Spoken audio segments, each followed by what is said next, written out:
Magandang araw sa lahat.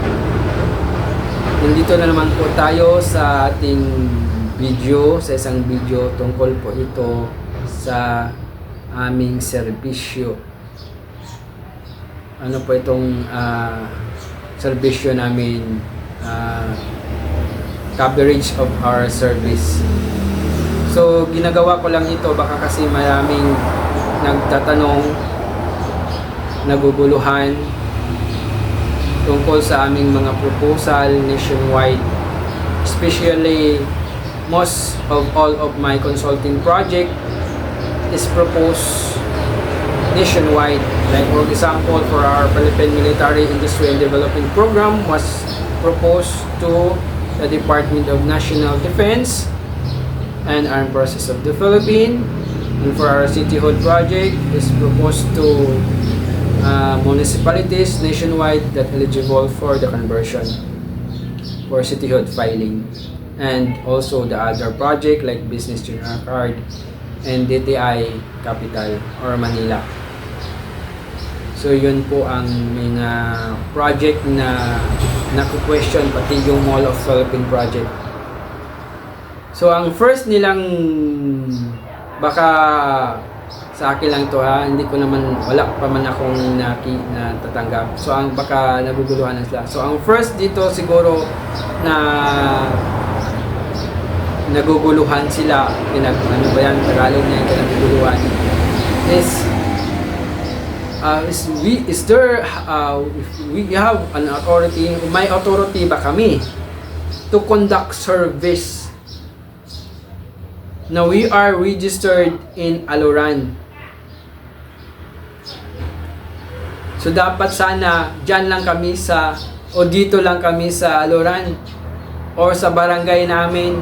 Hindi na kami doon pupunta sa Metro Manila, sa ibang probinsya, sa ibang munisipalidad, sa ibang ahensya doon sa Manila, kung saan-saan pang parte sa Pilipinas.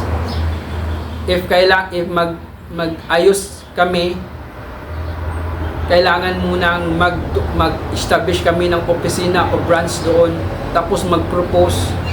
Yun ang most of the sin na to makita natin sa pagbibusiness. Kailangan mo ng opisina, then you conduct service. But mayroon tayong dapat pang-intindihin. So yun ang ating tatalakayin, intindihin. Ngayon, baka kasi ayaw nilang mag-reply. O baka kasi alam na nila nga pwede, pero ginawa lang nila yan ng excuses para guluhin ang proposal. Samantalahin ito para magulo at para hindi maayos. Something like that, excuses. Dito, subukan natin yan, intindihin, tatalakayin yung mga yan. So first, ipapaintindi ko lang na our company, matatawag kasi itong company since it was registered in SEC. Lahat naman ng corporation tinatawag na ng kumpanya sa certificate. You're going to see the certificate is mayroon nakalagay doon na company registration. So tinatawag na ng company yung registration. Ano man yung opisina mo, maliit lang o malaki, hindi na base yon, is you are registered as a company. Siguro kung maliit yung opisina mo, maliit ka lang ng company. Malaki naman yung opisina mo o business mo, malaki ka din yung company, but still you are registered as a company. Kahit naka-at home ka lang, as long as is certified ka, registered, you are company pa rin. So we are a company, but we are a small micro lang kami, maliit na company. So mostly nagbe-base at home lang ito. So but we are legally registered. So tatalakayin natin yun. So baka naguguluhan kayo. So first, intindihin, ay papaliwanag ko muna ang way sa akin lang ha, hindi naman ako abogado dito sa aking pagbibusiness. Ang pag-business kasi, marami kang dokumentong kukunin yan as requirements before getting the mayor's permit. Una, Security Exchange Commission or DTI. If you are established as a corporation or a profit or a stock, then or more than 2 person on, then you're going to get an SEC certificate. And if you are a sole proprietorship, kung kayo lang, is you are getting DTI. So may pagkakaiba dyan. Pag maramihan, SEC. Pag isa lang, DTI. Now, if you are going to get an DTI, may option doon. Based on my previous experience, may option yun. Kung ano yung area na kukunin nyo. Anong business na area coverage ang kukunin nyo. I-register nyo ba ito as pang barangay only? For municipality only or city? Province ba? Regional ba? And national ba? Ang area of coverage of business nyo. Tapos, tatanungin yan. May kakaiba yung bayan yan. Siyempre kung barangay, maliit lang. Pag national na, malaki-laki na yon, bayad na yon. Yun ang pagkuha mo ng DTI. Gusto mo yung pangalan mo, yung address mo, location mo, kung saan yan binabase. So, yun po ang SEC. Pupunta tayo sa mga ibang dokumento like tax, BIR. And then, ang pinakalas is yung blah blah blah. Ang pinakalas yung mayor's permit to operate. Kung saan ka nag-operate locally, doon ka kukuha ng mayor's permit. So, tapos, diyan ka magsiservisyo. The services nga kukunin mo talaga, magbabase yan sa SEC when it comes to the area of a service. Ang mayor's permit was registered as approved if you are actual operating on that particular area permanently. Pero kung mga service lang, area of service is ang SEC na ang nagdala ng pinagbasihan yan. So, tandaan po natin, kukuha tayo ng mayor's permit if you are operating actually. Mayroon kang opisina, mayroon kang facility, kailangan mo nang kumuha ng mayor's permit dyan. Kasi operasyon na yan permanently sa business mo. At depende din yon sa klase ng business aktibidad nyo na na-registered. If you are a manufacturing facility, sure, involve yun ang facility. Involve yun ang lugar. Kailangan mo talagang kumuha ng mayor's permit to operate dyan. If you are a sari-sari store, if you are store, ano bang klaseng store yan? Kailangan mo kumuha ng mayor's permit dyan. But when it comes to pagsiservisyo, like for example, store, pagbibinta, pag-promote ng produkto, pagbibinta, pagbibigay ng benta, yan mo na kukunin, pagbabasihan ang area doon sa ni-registered mo if you are registered in DTI or in SEC. Ang store mo, which is nag-operate yan, dyan nilagay yung mga produkto, dyan mo kinuha yung mga produkto, dyan nilalagay mo yung business products mo, yun ang pagbabasihan kung saan ka nag-ooperate. Pero when it comes to magbibinta ka, pwede doon pa nagbabasehan yung area sa pagbibenta mo kung saan na-registered yun sa DTI ba or sa SEC.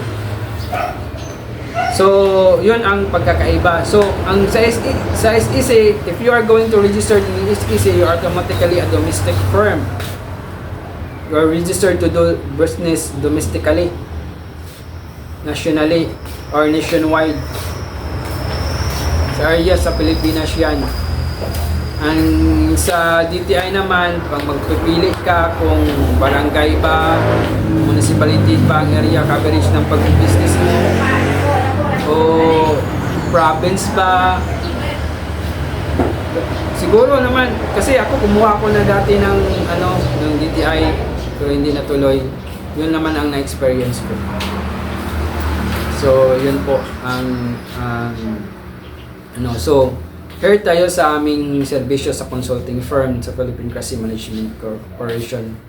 We are proposing consulting project to the Department of National Defense, DTI, to other municipality. Is there need to us to get a mayor's permit on that area? Ang Department of National Defense, located man yan sa Quezon yata yun. Kailangan po bang kumuha ako ng mayor's permit doon sa Quezon City para lang makapag-propose ko ako ng project doon sa Department of National Defense kasi doon nabilong ang area. When it comes to providing service, consulting proposal, hindi na kailangan kaming kumuha niyan. Kasi serbisyo naman yan. Ang pagbabasihan nyo na lang is if we are registered ba ang area namin to propose and to conduct service on that area. Yun lang ang titignan nyo. But since we are registered and SEC, we are certified SEC, Security Exchange Commission certification, we are already considered domestic firm. It means we are authorized, permitted, or our area is nationwide. So, kahit ba mag-propose ako, we are in the Mindanao, kahit mag-propose pa ako sa Batanes, pwede. Kasi we are permitted to do that by an SEC. We are domestic firm. Kaya maraming nagtataka, you are from Mindanao, why maabot ka dito sa amin? Mostly kasi mga ganitong klaseng corporation na registered yan sa mga big city. Kaya naintindihan sila na sa amin nandito lang sa lokal, remote or nasa lugar lang na kaya medyo marami pang naguguluhan. Kasi ang certification, ang SEC, hindi naman yan magbabase sa lugar. Magbabase yan kung if you are provided SEC certification, you are authorized to your area of business is domestic or nationwide. Kahit saan ka pang lugar magtayo ng opisina dyan. Kahit sa Manila ka pa, kahit sa Cebu ka pa, Davao, Cagayan, o saan mga lalaking syudad. Still, ganun pa rin ang nila, area na nirerespeto ng gobyerno niyan at ng batas. Kaya, when it comes to providing consultation project services, hindi naman ito permanent, contractual lang man ito for a short period of time. Hindi na kailangan kaming kumuha ng permit dyan sa lugar nila o sa lugar nyo, kasi serbisyo lang naman. Ang inyo lang kukunin if we are permitted ba to conduct service in your area, in our area of doing business service. Since we are registered in SEC, we are domestic firm nationwide, so we are permitted to do that. Hindi kami na-registered sa pang-barangay lang, hindi kami na-registered for municipality. or province, but we are SEC certified. We are domestic firm. Sa kasalukuyan nga, pwede nga kaming mag-propose internationally. Kaso kailangan pang kuha ng mga kalagdagang requirements to do that. Pero kung proposal lang, project proposal lang, yung pauna-una, pwede naman. Just correct me if I'm wrong ha. Yun lang. So, hindi na kailangan. Ang inyo lang pagbabasihan is yung area of coverage namin to do the service. Yung iba, bakit naman yung iba kailangan pa ng mayor's permit? Pwede din kaming magkuha ng mayor's permit if we're going to put an office there or a branch there to do talaga the actual permanent o long-term service, consultation service. Pero ganyan lang ng mga short providing consultation project and do the on-site service, hindi naman kailangan ng opisina namin yan. Kasi ang pumupunta lang naman doon is ang tao lang. Employee lang namin to do the service. So, hindi na kailangan magkuha ng mayor's permit yan.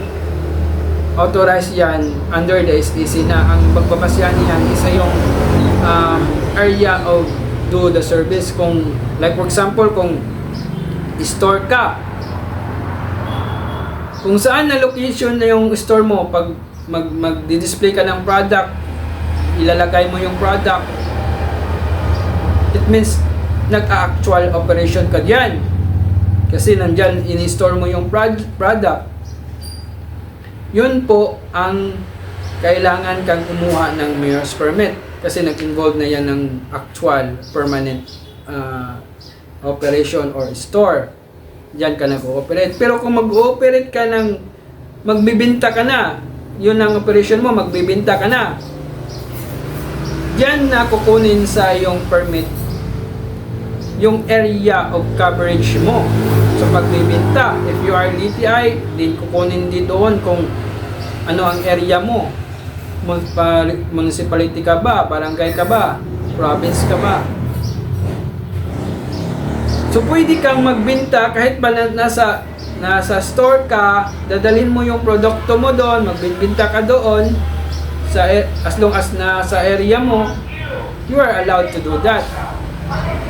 Kasi yun ang permitted sa iyo. Pero kung lalampas ka na doon, like for example, area mo, barangay lang, tapos pupunta ka doon, maghahatid ka ng produkto, magbibinta ka doon, maghahatid ka lang ng produkto ha. Magsaservisyo ka lang doon sa ibang barangay, hindi na po pwede yun. Pwede kayo reklamo kung ninyong registered kung ano ba yun. You are not allowed to do that in the law. So, ayun, hindi naman. So, bakit yung iba pumupunta? Kasi doon kasi sila bumibili sa actual na tindahan, store. Gaya ng consulting firm. Ipupunta ka dito, kahit saan ka man nakatirang lugar, still you are here and we are permitted to conduct service here. You are a customer and client. So, linawin ko lang, we are registered as domestic firm. When it comes to services lang, an on-site service, proposing consultation, we are allowed to do that under SEC. Binabase ang aming, nandito lang aming mga sa aluran, nandito ang aming mga materialis to do the operation, so they are registered here. But we conduct an operation, we conduct services, since our area registered is domestic, nationwide, we are allowed to do that. Kaya, sa mga nagtatanong, kailangan pa ba natin na mag-registered sila, magtayo sila ng opisina dito, kukuha ng mayor's permit, saka mag-propose ng cityhood, mag-propose ng project? Hindi na po yan kailangan. Maliban kung magkakandak kami ng operation yan for consulting firm permanently. Magpatayo kami ng branch, magpatayo ng opisina, is pwede kaming dyan na kami kukuha ng mayor's permit dyan. At pwede din kaming mag-do pero ito is a service lang, hindi ito permanent. Pagkatapos nito, kung meron kaming iayos, then depende. Kung hindi, wala na. So, yun po ang lilinawin ko dito. Hindi na kailangan po yan. Ang kunin lang ng municipality, kunin lang ng agency is if you are approved as this EC registered, you are automatically allowed to do here, and we have the rights to respect that. Pagdating sa permit to operate, ang amin lang is kung mayroon ba diyang mga problema sa pag na-register diyan. So yun lang. So hindi na po kailangan na magkuha pa kasi magastos na, at saka hindi naman permanent. Conduct of service lang naman for a short period of time. So kung sa store pa lang, nag-aabot ka lang, pumunta ka lang doon, nag-deliver ng product, tapos uuwi na. Ang kukunin lang nila, nagde-deliver ka na ng product dyan, ang kukunin lang nila if you are allowed to sell here. Kaya ng consulting firm, if you are allowed to conduct consulting here. Pero kung magdating ng magpatayo ka ng store na, ilalagay mo na yung mga produkto mo doon, i-display mo na doon, magbibenta ka na permanently o long term, diyan ka na kukuha ng mayor's permit. Kadon din sa consulting firm, if mag-extend kami ng branch, magpatayo kami ng branch, tapos mag-provide ng consulting firm permanently, daily, diyan ka na kukuha, diyan na kami kukuha ng mayor's permit. Pero kung service lang, proposal lang, an on-site service, in-person service, then hindi na kailangan. Ang magbabasihan lang is yung area of coverage if you are authorized to do that. Since we are EC registered, we are registered domestic firm, we are registered domestically to do the service domestically, then we are allowed to do that. So yun lang po. I hope you understand this at naliwanagan kayo. Meron man kayong hindi, pwede nyong i-consulta yan, itanong nyo yan, and correct me if I'm wrong. Kasi ang ginagawa lang ng firm namin is serbisyo lang, not permanent, contractual lang. So hindi na kailangan kaming magtayo ng opisina dyan. Kunin nyo lang if we are allowed to do the service kung covered pa yan sa aming area na na-registered.